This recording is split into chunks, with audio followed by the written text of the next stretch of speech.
નલિયામાં પીડિત પરિવાર સાથે સાંસદ શક્તિસિંહ ગોહિલે મુલાકાત કરી છે। બાળકી પર દુષ્કર્મ મુદ્દે શક્તિસિંહ સરકાર પર પ્રહાર કર્યા છે।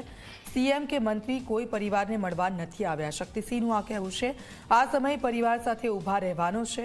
કોઈ આર્થિક રકમ દુઃખનું વળતર ન હોઈ શકે।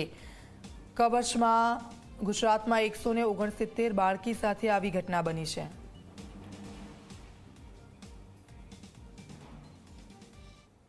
આવી ઘટના ક્યાંય પણ બને એ અતિ નિંદનીય છે। હું અત્યારે જ જે પરિસ્થિતિ જોઈને આવ્યો છું, દીકરી વેન્ટિલેટર ઉપર છે, ડોક્ટર્સની ટીમ એમને બચાવવા માટે પ્રયત્ન કરી રહી છે। કોંગ્રેસ પક્ષના મિનિસ્ટર જાતે જેવી ખબર પડી, મેં વાત કરી, એમણે કહ્યું કે હું જાતે જઈશ। ઝારખંડ સરકારે કોઈ પણ આર્થિક મદદ છે એ આનું વળતર હોય જ ના શકે, પરંતુ પરિવાર જ્યારે મુશ્કેલીમાં છે ત્યારે એની પડખે ઊભા રહેવા માટે પણ સરકારોની ફરજ છે। ઝારખંડ સરકારનો આભાર માનીશ। મારી વિનંતી ઉપર તરત જ આવ્યા। અહીંયા એમણે આર્થિક રીતે પણ ઝારખંડ સરકારે મદદ કરી છે। હું જરૂર વિનંતી કરીશ કે રાજકારણની રીતે ચાલ્યા કરે।